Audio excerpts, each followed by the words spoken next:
Intervals are the DNA, sort of the atomic level information of music. They're just the distance between notes. That's what an interval is, the distance between two notes. Chords are stacks of intervals. Melodies and scales are strings of intervals over time. So it's a fundamental thing. I did a video here on the diatonic intervals, just the intervals within a major scale. I want to take it one step further and look at chromatic intervals. In a multi-stringed instrument, you have the capability of seeing intervals linearly, like on a piano, just sitting next to each other on a single string. But the design of the instrument also suggests that you can see intervals vertically across strings. But that vision and being able to see those intervals vertically can be a little bit murky. Hey, welcome back to the channel. My name's Chris.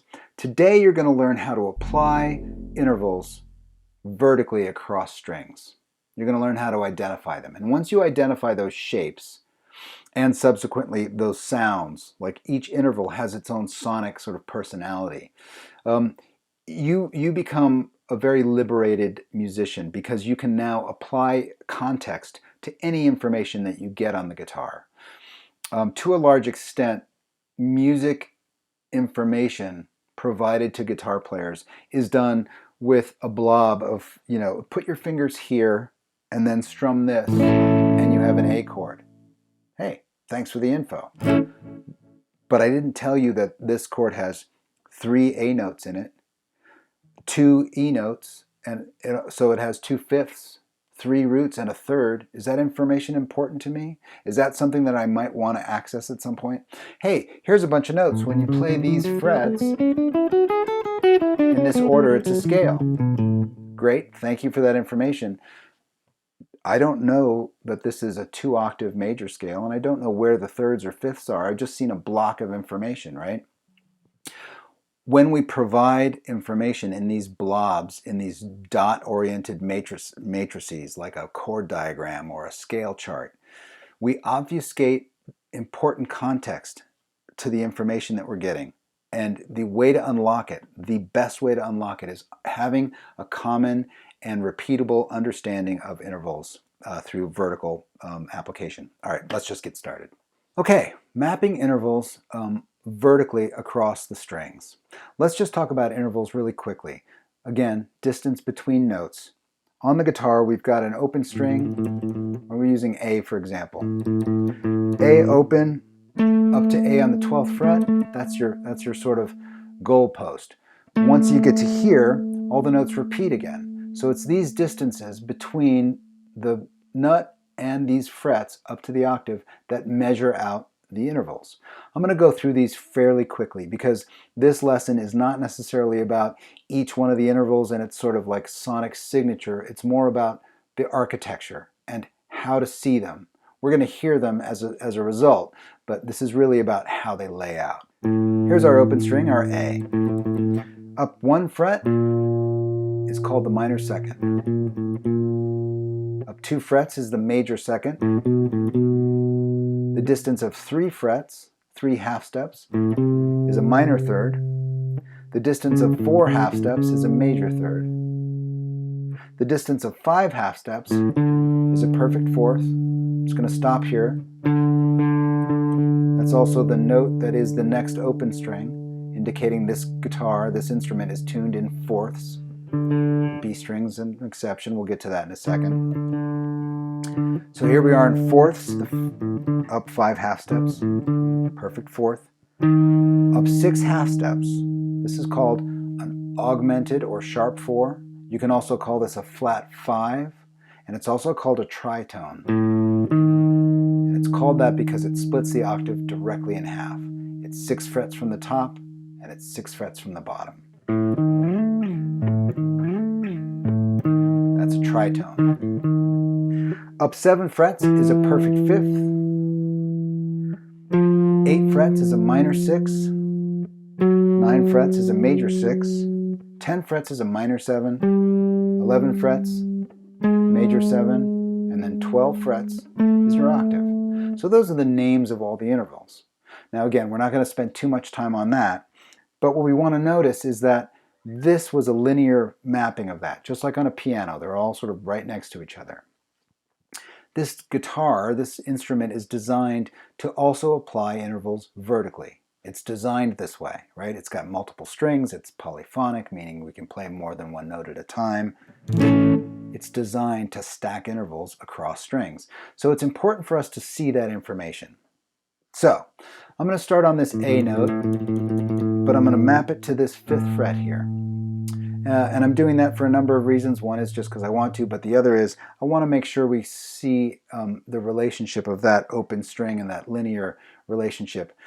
Here's how we're going to do it. We're going to first just apply a major scale.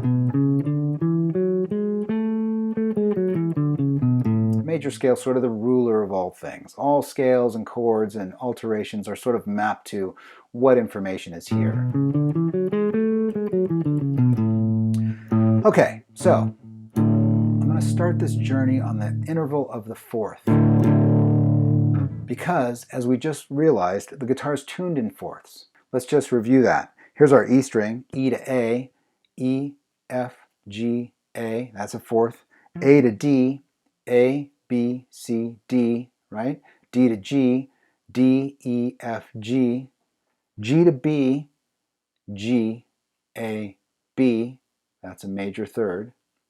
And then B to E, B, C, D, E. It's tuned in 4ths. So we're going to start with this interval of the 4th. 1, 2, 3, 4. We're in the key of A, 5th fret, A string. And we're starting with that because it's batteries included. Like that just comes with the thing. Once you tune the guitar, that's an important interval to understand. And it's going to act as sort of a locator for us. So if this is the 4th, 1, 2, 3, 4, then that must mean this is the 5th. So what's that note in between? That's that augmented 4th, flat 5th. It's also the 6th fret, meaning it's exactly in between the octave. This is a tritone.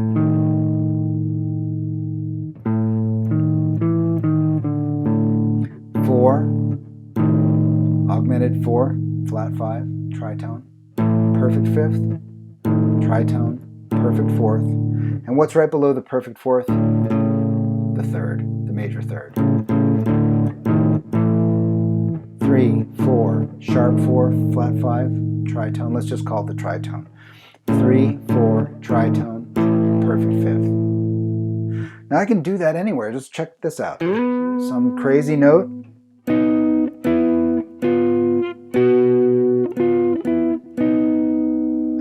Control of that intervallic design. Hopping to the G string, I got to watch out for that B string, but the basic architecture should remain the same. How about this?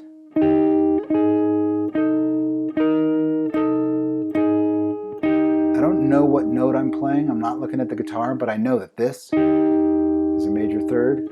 That's a perfect 4th. That's a tritone, and that's a perfect 5th. It works anywhere. I can take that information anywhere I go. Okay, so we've got up to the 5. Let's find that 6. 1, 2, 3, 4, 5, 6. Here's our major 6th. This is suggesting now that this next group of intervals is going to be 2 strings across. So these intervals, 3, 4, sharp 4, 5, are on the adjacent string. Now my 6, these intervals are going to be further up. Now we're going to use another 10th pole that's just the octave. Because I understand that. Half step below the octave is my major 7. Half step below that is minor 7. Half step below that is major 6. Half step below that is minor 6. From there, I go to the 5th.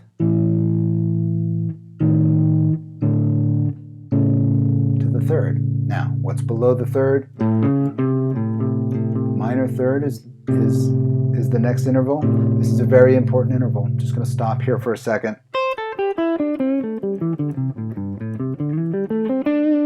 Our good old friend, the minor pentatonic scale, has a lot of these. That's the minor 3rd interval.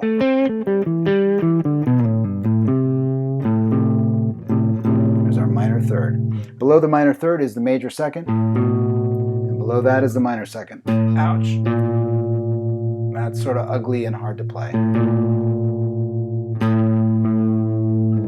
So there they all are mapped out against this A note. But again, as you saw, I can go anywhere I want and find that major third.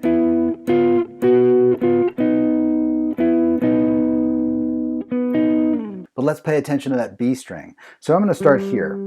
3, 4, tritone, 5. Here's our minor 6. It's a little different because we crossed the B string. Major 6, minor 7, major 7, octave. Right? The relationship is maintaining even though that string is tuned down. I've had to adjust to bring that atomic level information with me. Okay, so there's a bunch of intervals. Like what good does it do us? When you start to look at the guitar with this atomic level information, you allow yourself to contextualize any new information you get. Here's a new piece of information. There are 2 chords that build symmetrically. One is the diminished arpeggio, and the other is the augmented arpeggio. The diminished arpeggio is just stacked minor thirds. You can just stack minor thirds onto infinity and it just repeats itself. Every 4th interval it comes back to the octave and starts over again. So there's a new piece of information. Diminished arpeggio, diminished chord, stacked minor thirds. I'm just going to pick a note. I'm not looking at the guitar. Here's one. I know what the minor third looks like. And I know what the minor third looks like from there. And I can even stack it downward.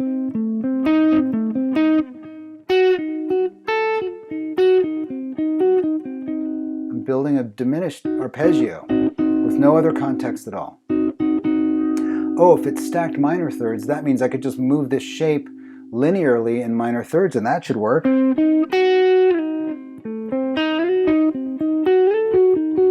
Well, that's pretty cool. Suddenly I'm building all kinds of stuff that I might not have built before with just that new piece of information and the context that I understand the atomic information. That second chord that's symmetrical is the augmented chord. It's built in major thirds. And in the octave, when you go through major thirds, on the 3rd note, it repeats itself. And again, that string's on forever. Let's just grab any note we know or not know. I don't even know what note this is.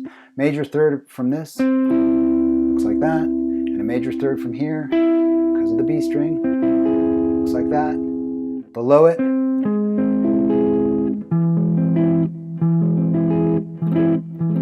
this must stack in major thirds.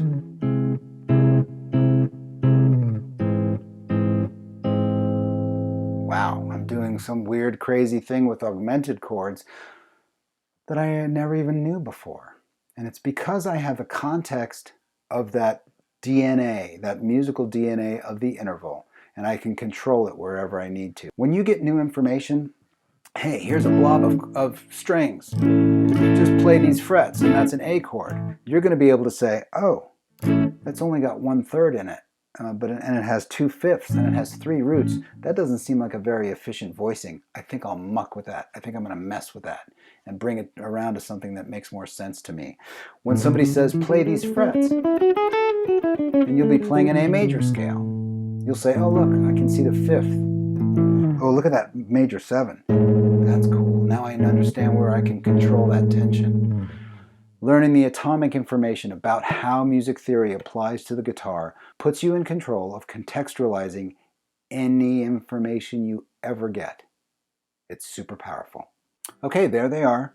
Chromatic intervals stacked across the strings, sort of with a vertical application. This is powerful context, right? We saw at the very end there that these symmetrical shapes, we can build augmented and diminished chords anywhere we want, not even, just using that piece of knowledge, right, without any other context. And at the very top, I mentioned that whole idea of like, oh, I get a blob of information, it has no context in it. When you understand intervals like this, even very basically, you just have the knowledge that they exist. When you get new information, you can apply all the context you want to it. And that's a very, very liberating place to be. Okay, I've tabbed all this out. That's on the Patreon link down in the description. There's some more stuff going on over there. I'm providing exclusive videos on other subjects, as well as contextualizing all the subjects that I do here. So if you're curious about what I'm doing and you want to know more, that might be a really good place to go and head over if you've got the interest. And of course, any support over there is greatly appreciated. Okay, intervals vertically across the neck.